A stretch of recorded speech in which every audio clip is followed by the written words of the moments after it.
Allahumma salli ala Muhammad wa ala alihi wa sahbihi ajma'in. Ma'asyiral muslimin, bapak-bapak, ibu-ibu hadirin yang saya hormati, juga saudara-saudara yang mengikuti pengajian ini melalui Zooming. Alhamdulillah, pagi ini sehabis sholat subuh berjamaah, kita lanjutkan zikir kita mengingat Allah Azza wa Jalla dengan mengkaji ayat-ayat Al-Quran. Semoga hati dan pikiran kita jernih, tenang, timbul rasa mahabbah, rasa kira kita untuk beribadah dan beramal soleh, mengisi sisa perjalanan hidup kita yang tidak seorang pun tahu kecuali hanya Allah Subhanahu wa Ta'ala. Semoga cara hidup kita yang mudah-mudahan menurut jalur yang benar ini akan tetap terpelihara dengan baik sampai pada akhir perjalanan hidup kita. Amin ya rabbal alamin. Salawat dan salam semoga Allah limpahkan kepada Nabi Muhammad sallallahu alaihi wasallam, juga para sahabat, para tabi'in, para ulama, orang-orang yang telah mendahului kita dengan keimanannya.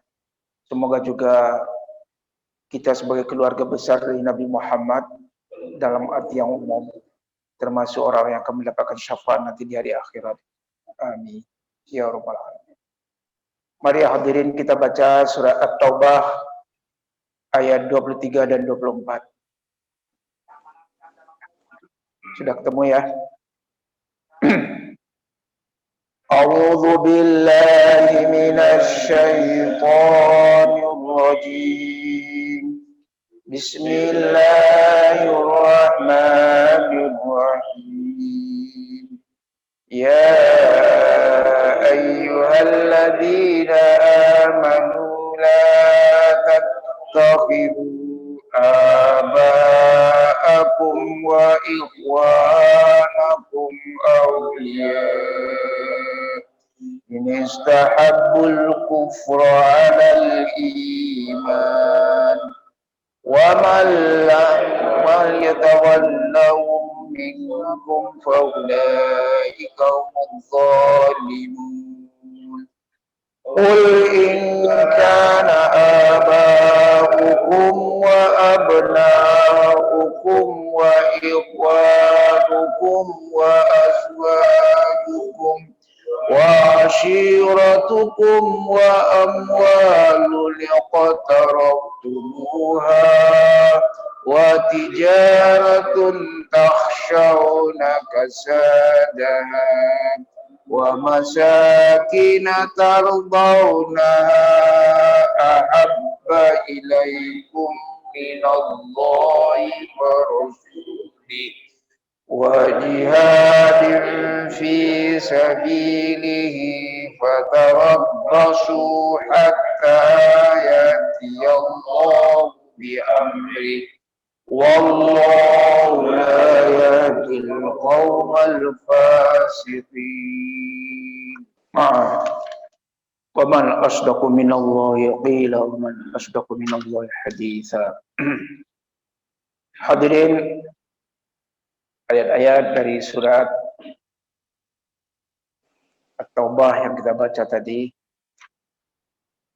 mengandung sebuah persoalan yang penting untuk kita renungkan pagi ini, yaitu ada 8 macam kebahagiaan manusia, kecintaan manusia yang mungkin akan menghalangi dia untuk berjihad mujahadah dalam hidup ini. Sudah kita terangkan dulu makna jihad dalam arti berupaya sungguh-sungguh untuk mencari jalan menuju ridha Allah, baik melalui peperangan atau melalui kondisi normal di mana manusia dituntut untuk berbuat sesuatu bagi kepentingan orang lain dalam rangka mencari ridha Allah. Mari kita lihat hadirin, ayat-ayat ini mudah-mudahan bermanfaat untuk kita kaji, kita renungkan. Ya ayyuhalladzina amanu la tattakhidhu aba'akum wa ikhwanakum. Hai orang-orang beriman, janganlah kamu menjadikan bapak, saudara-saudaramu menjadi pemimpin. Ini istahabbul kufra 'alal iman. Kalau mereka itu lebih mencintai kekafiran dibanding dengan keimanan.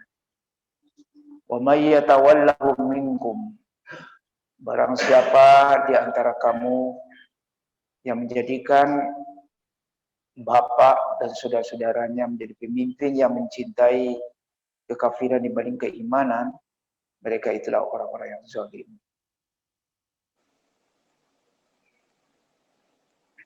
Jadi di dalam asbabun nuzul dikatakan oleh Al-Kalbi ketika Rasulullah Shallallahu Alaihi Wasallam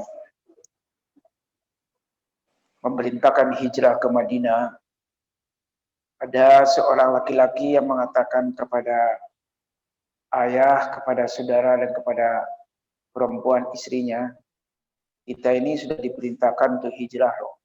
Inna qad umirna bil hijrah. Sudah datang perintah hijrah dari Rasulullah Shallallahu Alaihi Wasallam.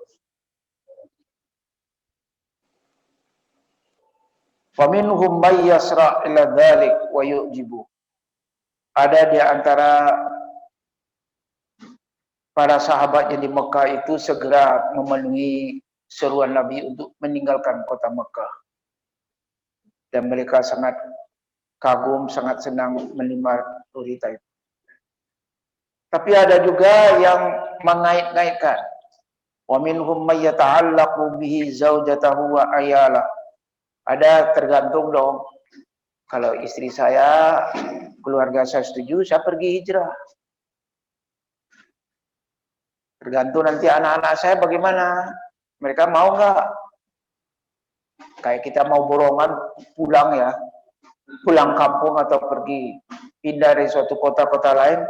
Biasalah, berunding dulu keluarga, istri, anak-anak. Mau nggak? Apalagi ini terkait dengan perintah agama.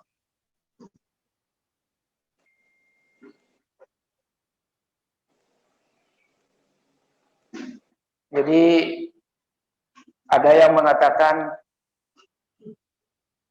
seperti itu, ada yang ragu-ragu.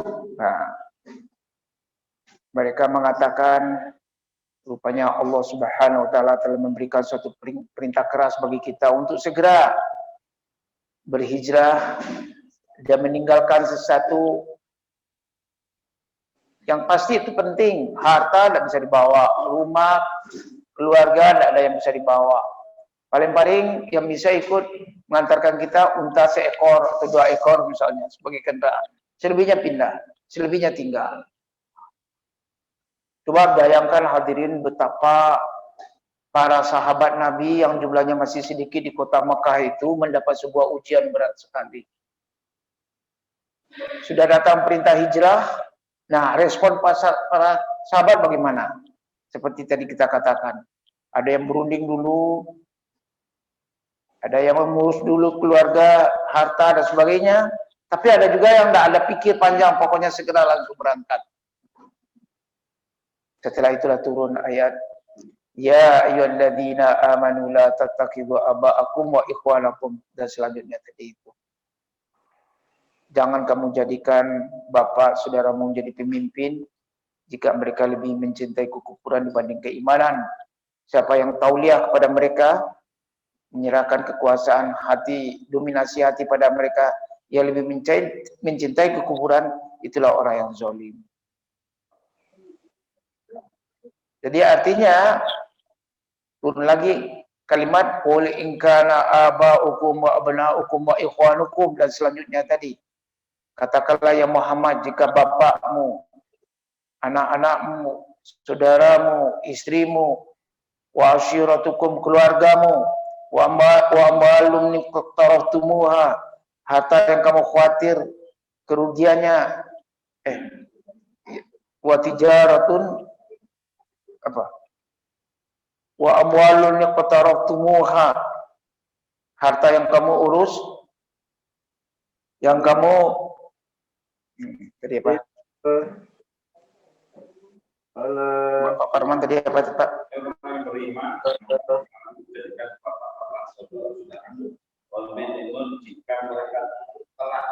Ayat 2-nya. Mereka lebih mengutamakan kekafiran atas keimanan dan siapa di antara kami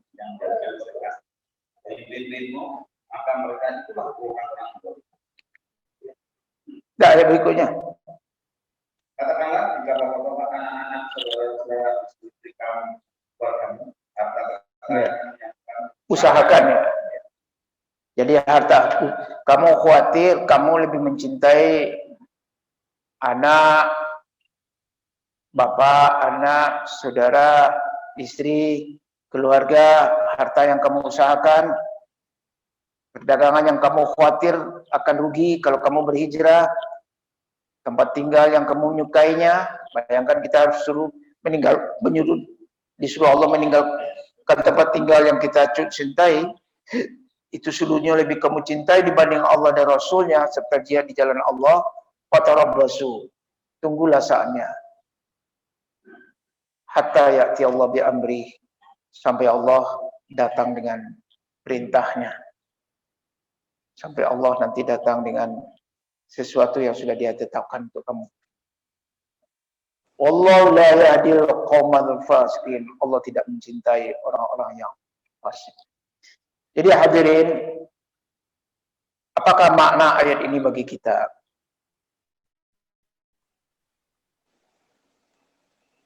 Iman kita akan selalu diuji Allah, yaitu perintah kita untuk jihad. Jihad dalam rangka kita beribadah, dalam rangka beramal soleh. Itu kita akan berhadapan dengan daya tarik kepentingan-kepentingan lain yang tidak kalah mempengaruhi hati dan pikiran kita. Jadi ada 8 macam mahabbah, 8 macam hal yang kita cintai dalam hidup ini, yang itu bisa menyebabkan penghalang kita untuk tidak bisa menjalankan perintah Allah dengan sebaik-baiknya. Pertama tadi, jangan kamu menjadikan bapak dan saudaramu menjadi pemimpin kalau mereka itu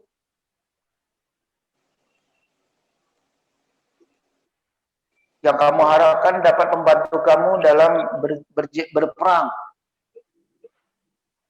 Mereka malah justru lebih cenderung kepada kekafiran dibanding keimanan. Jadi artinya kalau andai kata terdapat gejala mereka itu malah lebih cenderung kepada kekafiran dibanding keimanan, jangan kamu ajak mereka. Malah itu nanti akan menyebabkan kamu kesulitan. Dia bisa menceritakan rahasia strategi perangmu kepada saudara-saudaranya, walaupun dia ikut bersama kamu, tapi dia lebih cenderung kepada saudara-saudaranya yang kafir.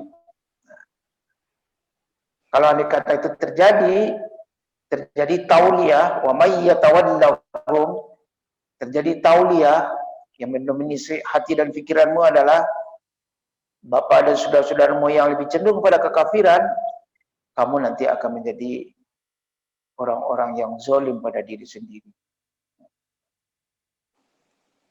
Oleh karena itulah hadirin, di dalam ayat ini ditunjukkan Allah Subhanahu wa taala 8 macam hal yang akan menghalangi merintangi kita dari jihad di jalan Allah Subhanahu wa taala. Ditunjukkan Allah Subhanahu wa taala kepada kita 8 macam mahabbah dalam artian negatif yang tidak sejalan dengan semangat jihad kita di jalan Allah Subhanahu wa taala. Pertama lebih dahulu adalah mahabbatul aba. Perasaan cinta, senang, suka kita kepada orang tua, ayah, mungkin terus ke atas kakek. Ini adalah sebuah insting. Anak itu suka, senang kepada orang tua adalah insting, gharizah. Kenapa? Anak yang merasa dibesarkan oleh orang tua dengan penuh kasih sayang, anak dengan sendirinya nanti akan mencintai orang tuanya. Ada rasa mahabbatul aba. Apalagi memang agama menyuruh kita untuk birrul walidin. Karena si anak itu berasal dari tulang sulbi ayahnya. Anak itu dilahirkan oleh ibunya. Itu adalah perasaan senang, suka patuh hormat pada orang tua itu adalah sesuatu yang mulia dan utama. Tapi bisa saja terjadi nanti terdapat pertentangan pola berpikir antara anak dengan orang tua. Disitulah nanti seorang akan berhadapan dengan sebuah kondisi rohani, bapak melarang, si anak mau. Si anak mau berjihad, mau berusaha, mau untuk berbuat di tengah masyarakat, tapi ayah melarang. Jadi memang bapak lebih dahulu, mahabbatul aba disebutkan di sini. Qul in kana aba'ukum wa abna'ukum. Jadi kalau ada pertentangan antara anak dengan orang tua, anak ingin berbuat baik, bapak melarang, nah bagaimana? Di situ akan terjadi suatu pergumulan batin dalam diri manusia. Kita tidak usah dulu mengangkat isu tentang perang ya. Insya Allah kita tidak akan mengalami peperangan yang hebat. Ujian keimanan kita mungkin belum seperti yang dialami oleh para sahabat. Tapi paling tidak kita mengangkat isu tentang jihad ini ketika Al-Quran surah At-Taubah sudah menunjukkan akan ada nanti suatu hal yang paradoks dalam diri manusia ketika dia harus memilih antara mencintai ayah yang melarang dengan kehendak hati yang ingin berjihad. Yang kedua adalah mahabbatul abna. Yang kedua pilihannya bagaimana nanti anak saya. Ya. Bahkan sebenarnya kalau dipikir mahabbatul abna lebih kuat dibanding dengan mahabbatul aba. Pertimbangan untuk kepentingan anak, tambah lagi kepada cucu, seperti kita yang mengalami ya. Saya sudah mengalami itu betapa sayangnya pada anak bisa beralih kepada sayang pada cucu. Ya jadi memang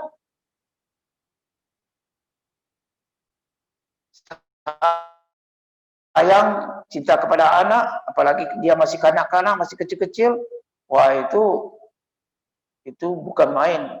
Menimbulkan rasa bangga, rasa senang, rasa gembira, yang kalau tidak hati-hati malah itu kelak akan menjadi musuh kata Allah dalam Quran. Jadi berhati-hatilah kamu, anak-anak dan istrimu itu bisa kelak menjadi musuhmu karena kamu tidak pandai mengendalikan rasa mahabbahmu yang tepat dan benar ketika dia masih kanak-kanak, masih dalam masa pendidikan. Begitulah banyak ayat menceritakan tentang soal mahabbah kepada anak.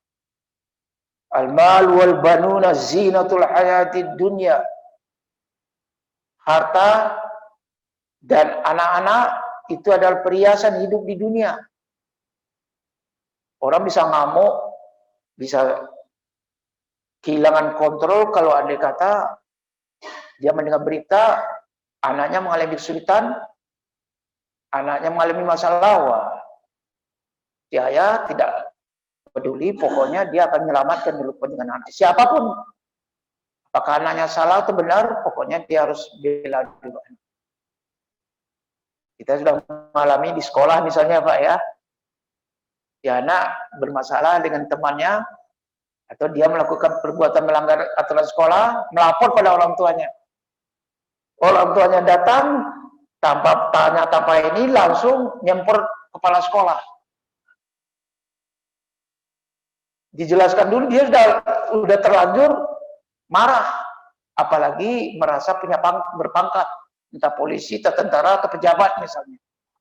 Saya sudah mengalami ini, bagaimana saya dengan Pak Buang mengalami soal itu.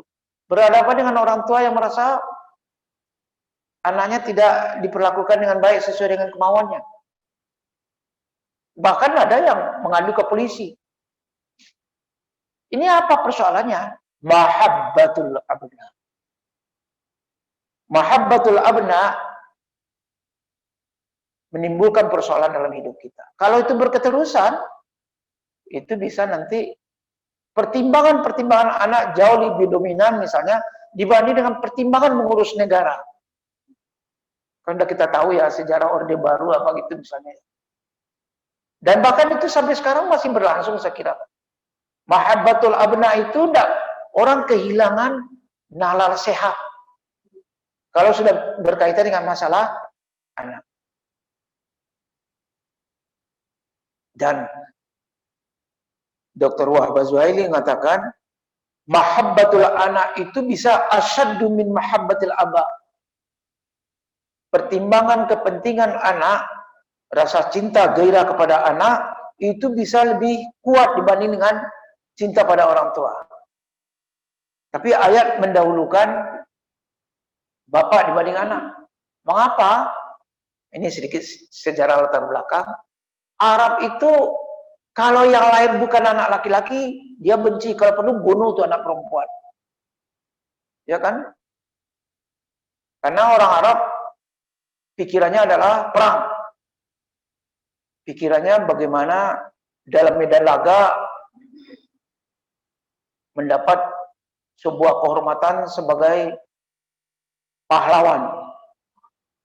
Nih, jadi ayat ini mengingatkan betapa orang sangat senang kalau andai kata silsilah keluarganya adalah jenderal, jagoan bertempur, berkelahi. Itu pada masa Arab Jahiliyah. Tapi dalam prakteknya, cinta pada anak bisa lebih dibanding dengan cinta pada orang tua. Kalau bahkan walaupun sebenarnya andai kata orang tua, keluarga, ayah atau ibu adalah tokoh-tokoh masyarakat, orang yang punya nama, wah itu biasa dibanggakan kemana-mana. Jadi ini adalah sesuatu yang sering terjadi dalam masyarakat. Nah,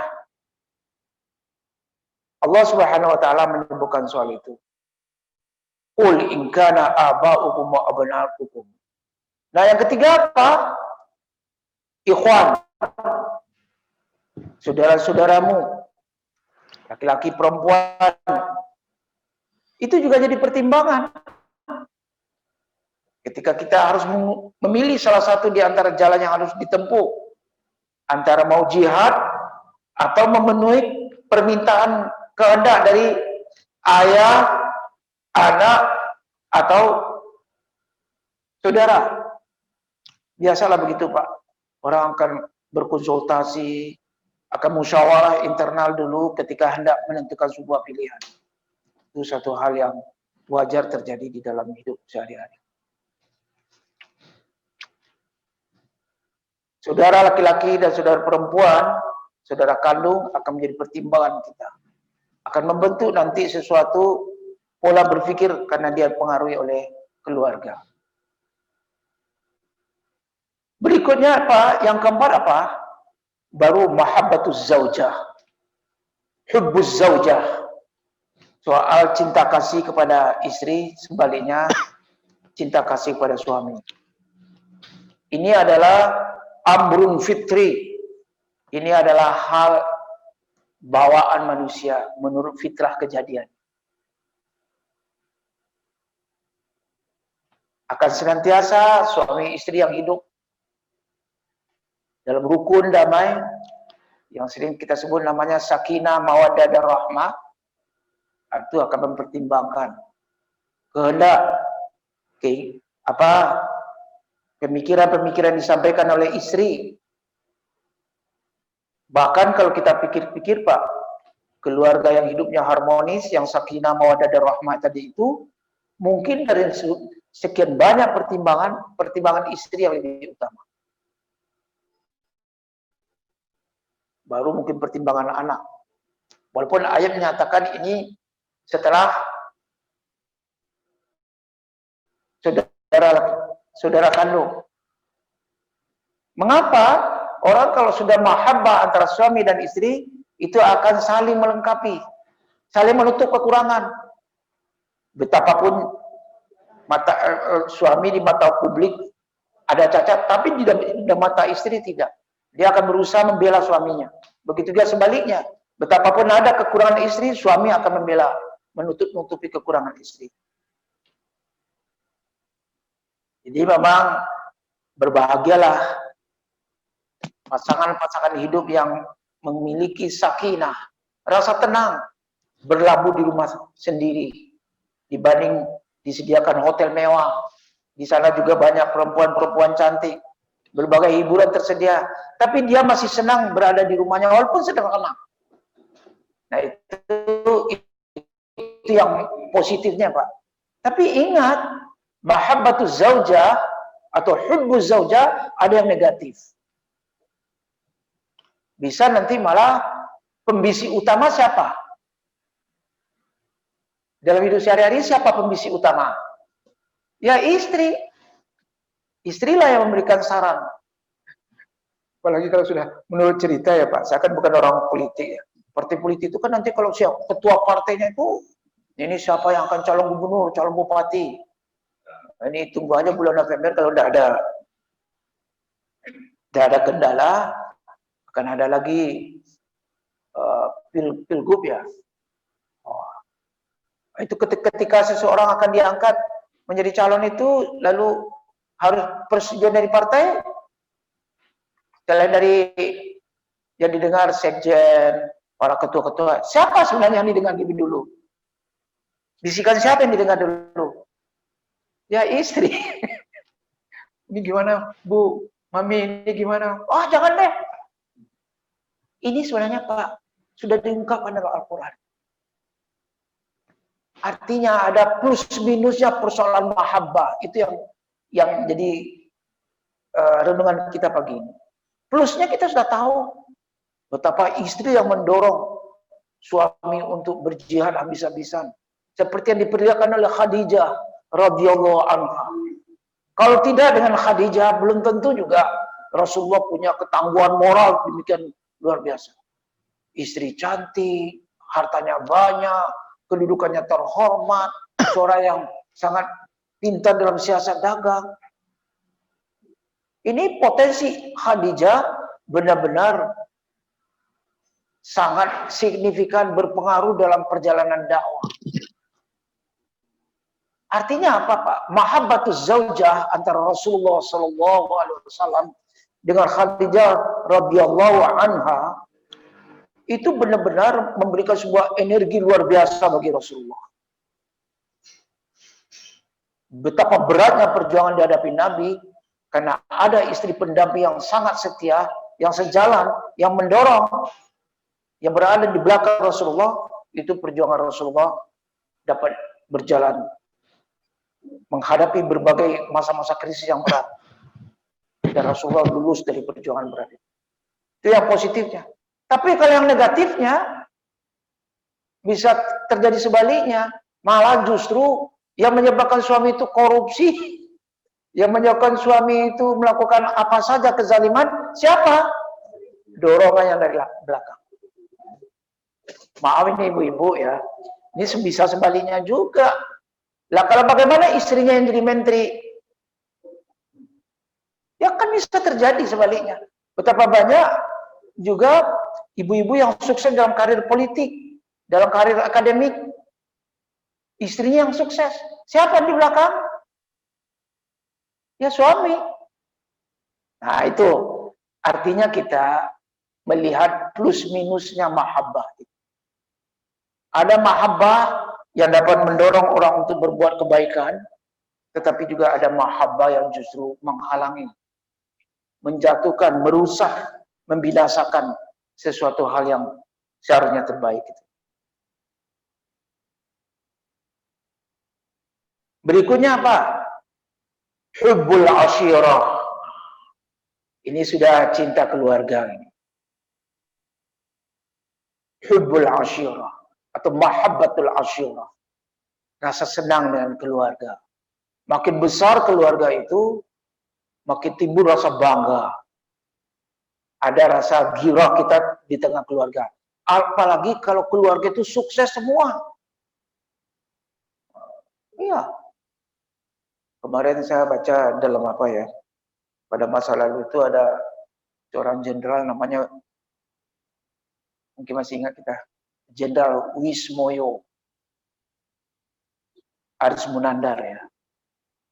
Ini diceritakan Pak Wismoyo ini seorang prajurit profesional sampai mencapai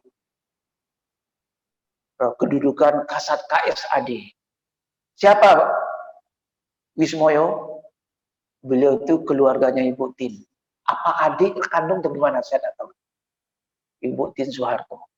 Jadi kakak istri presiden.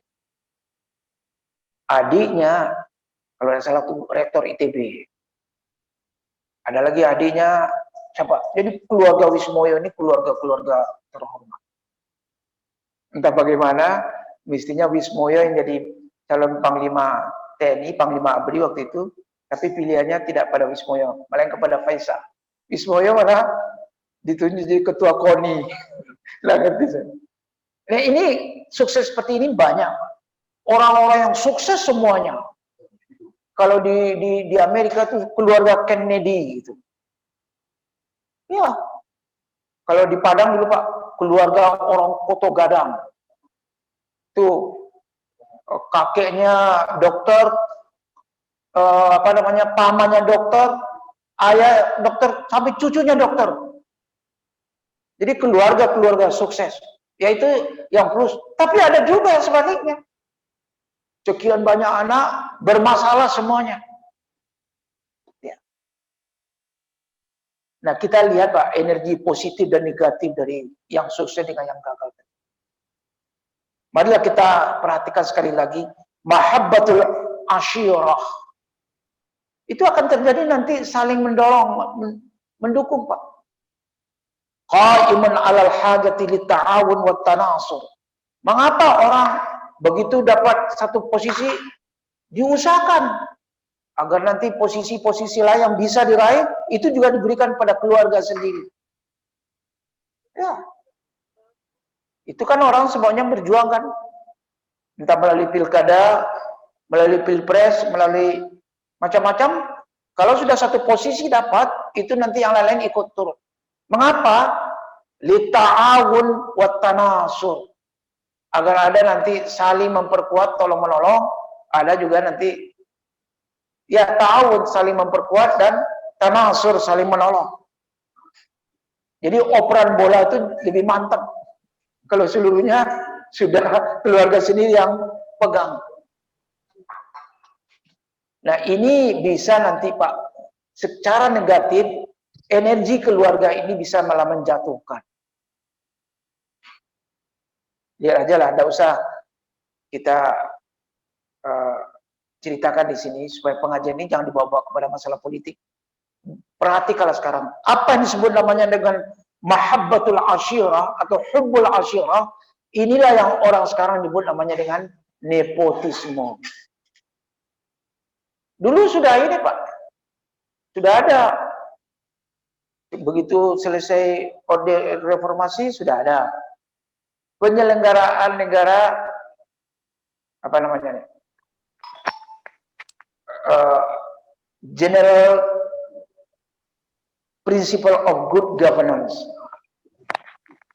Penyelenggaraan negara yang baik, bebas dari KKN, korupsi, kolusi, dan nepotisme. Sekarang yang masih kedengaran itu cuma korupsi, soal nepotisme sudah tenggelam gitu. Habis hampir semuanya nepotisme. Jadi kalau bahasa ini dipakai oleh Al-Quran Pak, nepotisme itu adalah hubbul asyirah. Hubbul asyirah atau mahabbatul asyirah. Selagi masih bisa keluarga, kenapa harus orang lain? Itu ada positif dan negatifnya. Kalau di zaman Nabi, nepotisme juga, tapi positif semuanya. Mari kita tunjukkan Pak hadirin. Ada 4 orang sahabat utama Rasulullah. Siapa dia? Abu Bakar, Umar, Utsman, dan Ali. Abu Bakar siapa? Mertua Rasulullah. Istri beliau Aisyah radhiyallahu anha itu putri Abu Bakar. Umar siapa? Mertua Rasulullah. Karena istri beliau bernama Hafsah itu binti Umar bin Khattab. Utsman siapa? Menantu Nabi dengan istrinya Ruqayyah. Lalu Ali siapa? Ali menantu Nabi, suami dari Fatimah, dan bahkan juga adalah sepupu Nabi. Ali bin Abi Thalib. Abu Thalib ini dengan Rasulullah, apa namanya? Abu Thalib ini adalah anak dari Abdul Muthalib. Rasulullah ayahnya Abdullah. Abdullah ini anak dari Abdul Muthalib. Jadi Ali dengan Rasulullah kakeknya sama. Itu siapa? Abdul Muthalib. Apa itu? Nepotisme juga. Ada yang negatif sana? Tidak.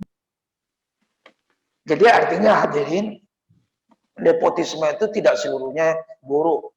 Energi positif bisa mengalir dari nepotisme. Nah, itu jadi artinya kalau kita bicara nepotisme, lihat dulu nepotisme yang negatif atau yang positif. Bisa yang positif, bahkan contohnya langsung dari keluarga Rasulullah, tapi juga ada nepotisme yang negatif. Kalau sudah jadi gubernur satu, yang lain-lain ikut. Dekat-dekat di situ juga, nanti ketua DPR-nya lah, nanti juga bupati, dan lain sebagainya. Pengusahanya, semuanya di sekitar itu. Terbentuklah, orang sekarang katakan oligarki. Ya jadi memang Pak, hubbul asyirah, hubbul zaujah, hubbul asyirah atau mahabbatul asyirah, itu sudah diingatkan Allah Subhanahu wa Ta'ala. Kalau dia itu negatif, dia akan menghalangi orang untuk berjihad. Tidak jadi orang berbuat baik karena ada kepentingan keluarga. Jihad yang paling utama apa misalnya Pak? Menegakkan keadilan dan kebenaran. Tapi di situ terkait dengan kepentingan keluarga. Apalagi tadi nanti kepentingan anak, istri, orang tua. Wah itu jihad menegakkan kebenaran tadi itu bisa. Orang harus berperang lebih dahulu.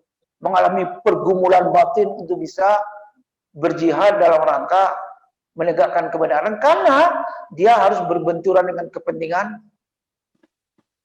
yang berikutnya tadi itu adalah kepentingan keluarga.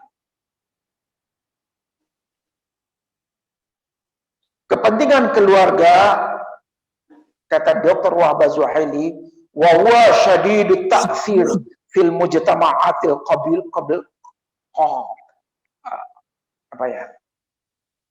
qabaliyah. Jadi kepentingan cinta pada keluarga itu sangat kuat pengaruhnya, sangat kuat dominasinya dalam sisi orang dalam hubungannya dengan masyarakat yang mementingkan sukuisme. Jadi dalam sukuisme itu akan tersimpul nanti intinya adalah keluarga. Suku itu kalau diambilkan nanti kabilah. Kabilah itu adalah keluarga. Bani di bawahnya lagi nanti bani keluarga.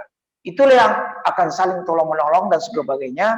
Sehingga kemudian pengaruh dari hubbul asyirah itu akan sangat besar ketika seseorang mendapatkan posisi sebagai pemimpin. Baik yang negatif ataupun yang positif. Ya, berat sekali. Kaji kita selalu yang berat aja, Pak. Tidak ada yang ringan rasanya. Terus apa?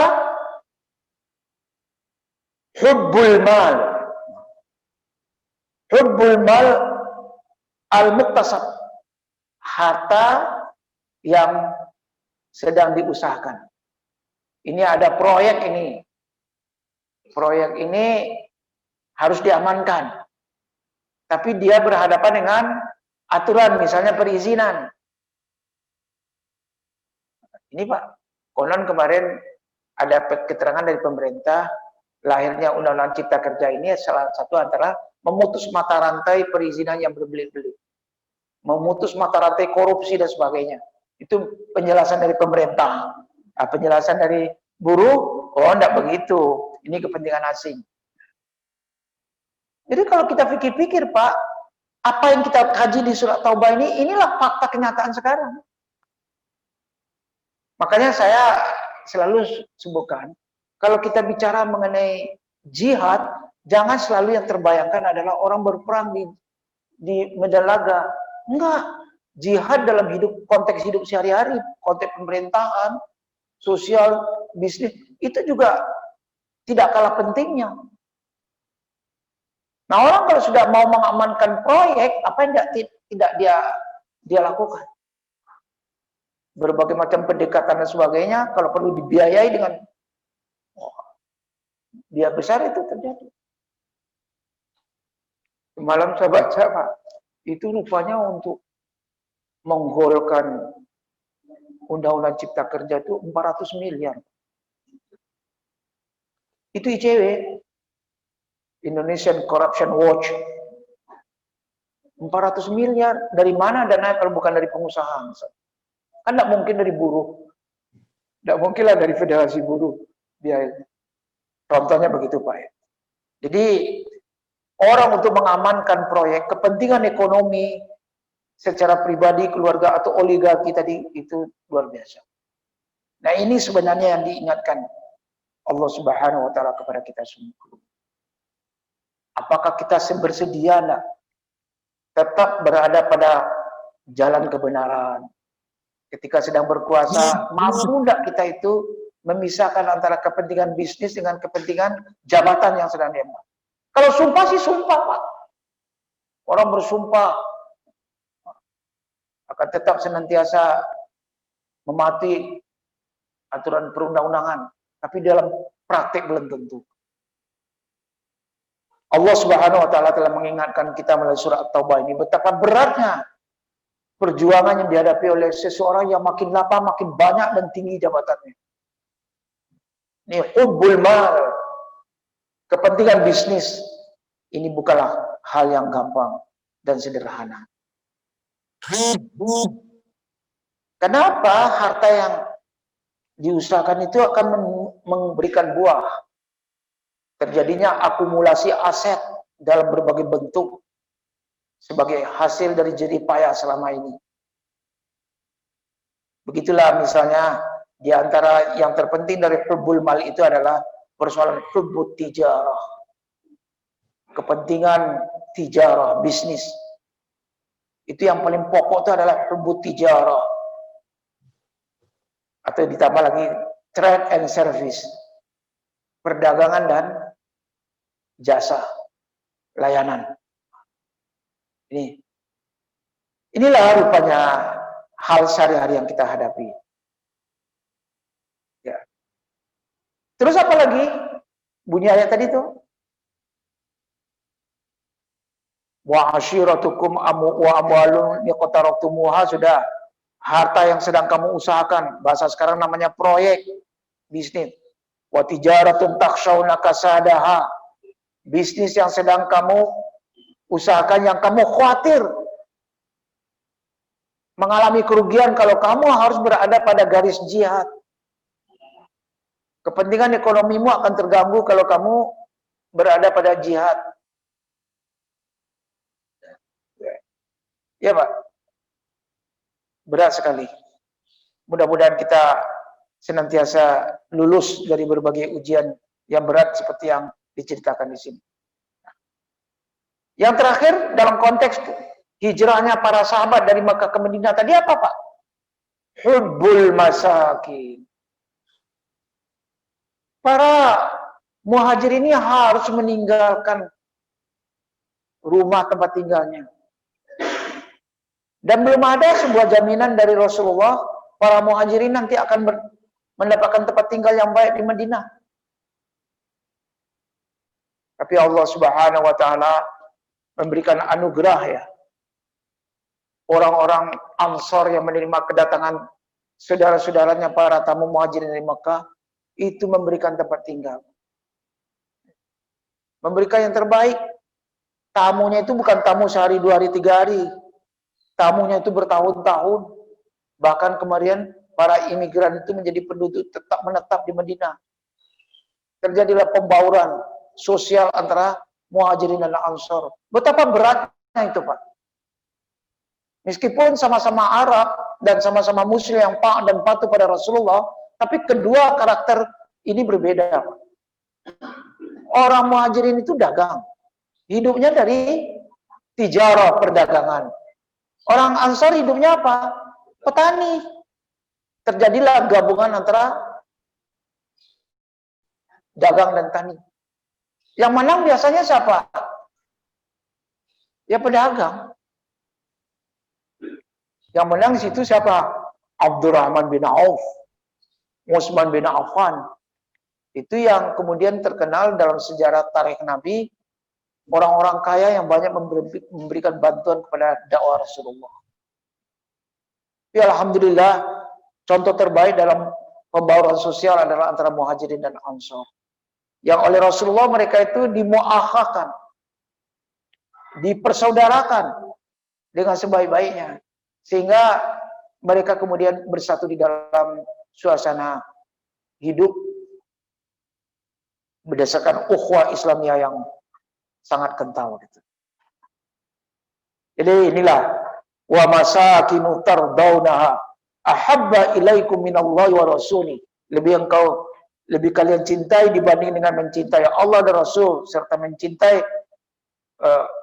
perintah Rasulullah untuk berjihad fi sabilihi, pada jalan sabilillah. Fatarabbasu, kalau demikian tunggu sajalah saat Allah itu mendatangkan urusannya. Tunggulah saatnya Allah Subhanahu wa taala mendatangkan kepada kamu semua apa yang disebut tadi, fatarabbasu hatta ya'ti Allah bi amri. yakni sampai nanti datang saatnya Allah Subhanahu wa taala mendatangkan perintahnya. Kalau di zaman Nabi yaitu perang yang kemudian menghasilkan kemenangan bagi Rasulullah, penaklukan kota Makkah. Tapi dalam tafsir yang lebih luas, Allah mendatangkan perintahnya tadi itu apa artinya? Allah akan menentukan nasibmu setelah pilihan kamu tidak pada jihad sabilillah. Pilihan kamu adalah kepada dunia dengan berbagai macam kesenangan tadi. Disitulah kemudian nanti kamu akan mengalami berbagai kondisi-kondisi yang dulunya merdeka, sekarang menjadi bangsa yang dijajah karena kamu tidak bisa berjihad. Yang dulunya kamu jaya karena tidak mau berjihad, lalu menjadi orang-orang yang terpuruk. Jadi jihad itu adalah upaya bagi kita untuk mempertahankan kehormatan ummah, mempertahankan negeri kemerdekaan negeri kita yang kita cintai ini. Jadi Dr. Wabah, kenapa sering disebut sabilillah? Jalan Allah. Apakah bahasa kita, maaf, apakah kepentingan Allah ada sana? Tidak. Sabilillah itu artinya adalah kepentingan kalian juga. Fa innahu sabil lil hufaz ala karamatil ummah. Ingatlah bahwa berkali-kali sabilillah disebut dalam Al-Quran itu adalah demi kepentingan memelihara kehormatan martabat umat. Kalau kita di sini martabat bangsa ini. Coba kalau dulu para ulama itu tidak berjihad, tidak menyerukan jihad, revolusi jihad seperti Kiai Haji Hasyim Asy'ari katanya, barangkali kita masih terjajah. Dan sekarang sudah merdeka, kembali lagi penjajahan dalam bentuk baru. Nah, semangat jihad itu jugalah sesungguhnya yang jadi solusi bagi persoalan kebangsaan yang kita alami sekarang. Jangan malah ditarik mana jihad itu kepada hal yang negatif. Jihadis lalu, wah ini radikal, teroris. Enggak. Jihad itu adalah dalam rangka mempertahankan martabat umat, dalam rangka mempertahankan kedaulatan bangsa, itu jihad. Benar ini Pak menurut saya. Jihad itulah yang akan berperan nanti bagi kepentingan-kepentingan individu dalam hidup bermasyarakat. Kalau kita tidak berjihad, kita biarkan tidak lagi ada nahi mungkar, kemungkaran merajalela di mana-mana, tidak lagi ada yang mau berjihad, semuanya berpangku tangan, mengelak, akhirnya hancur semuanya. Itu yang dikatakan oleh Rasulullah SAW. Kalian ini ibarat dan penumpang kapal. Kalau andai kata nanti ada seorang penumpang mengatakan, saya akan congkel ini tempat duduk saya akan apa? Lalu dia seenaknya dia congkel lantai kapal. Kamu biarkan enggak? Kalau kamu biarkan, kalau kamu cegah dia, apa urusan? Saya bayar loh. Saya pakai karcis naik kapal, terserah saya mau saya congkel atau tidak, itu urusan saya, kamu enggak usah ikut campur. Kalau kamu biarkan dia, enggak, kamu tahan tangannya untuk mencongkel, yang karam, tenggelam bukan hanya dia, kamu sebelumnya juga ikut tenggelam. Nah itulah dia nahi mungkar. Jangan kita mengalami common tragedi. Ya, common tragedi karena tidak ada nahi mungkar. Ya mudah-mudahan nahi mungkarnya jangan seperti kemarin itu, bakar-bakaran semua. Katanya nahi mungkar, tapi misalnya tuh bakar-bakar ya enggak benar. Merusak semuanya, demo tapi merusak. Akhirnya yang rugi siapa? Rakyat juga. Berapa ratus miliar tuh kerugian misalnya akibat demo. Walaupun yang dituntut itu mungkin sebuah kebenaran. Jadi artinya konsep jihad, mudah-mudahan ini semuanya kita dapat menerangkan kepada siapapun. Jihad itu justru adalah himayatul mustad'afin. Memelihara kepentingan orang-orang yang sedang tertindas. Seperti jihadnya Musa melawan Firaun.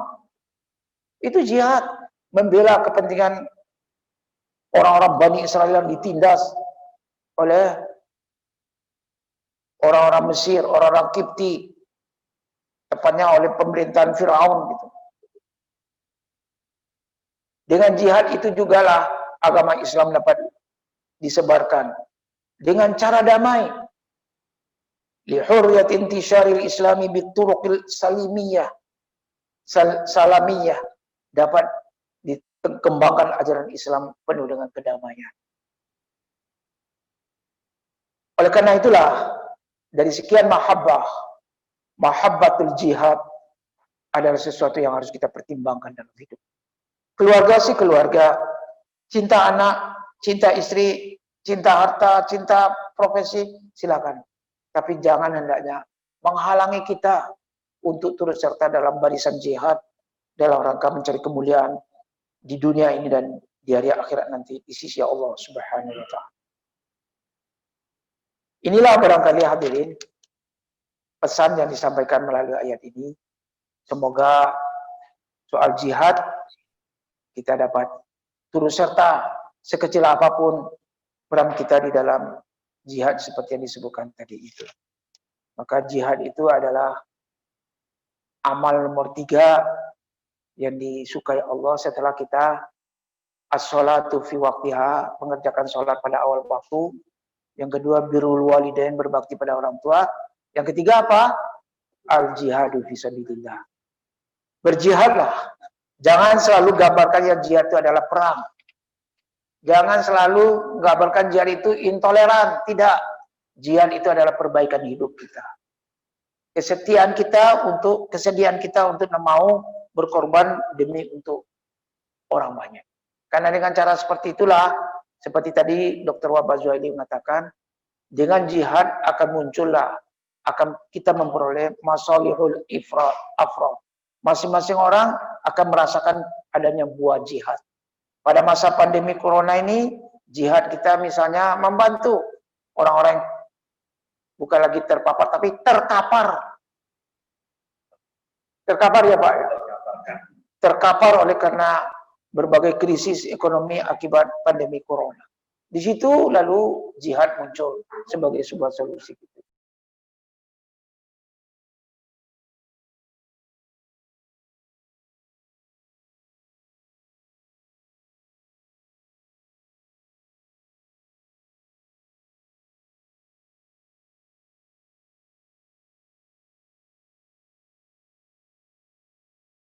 Baik Pak, saya tutup dengan katanya closing statement.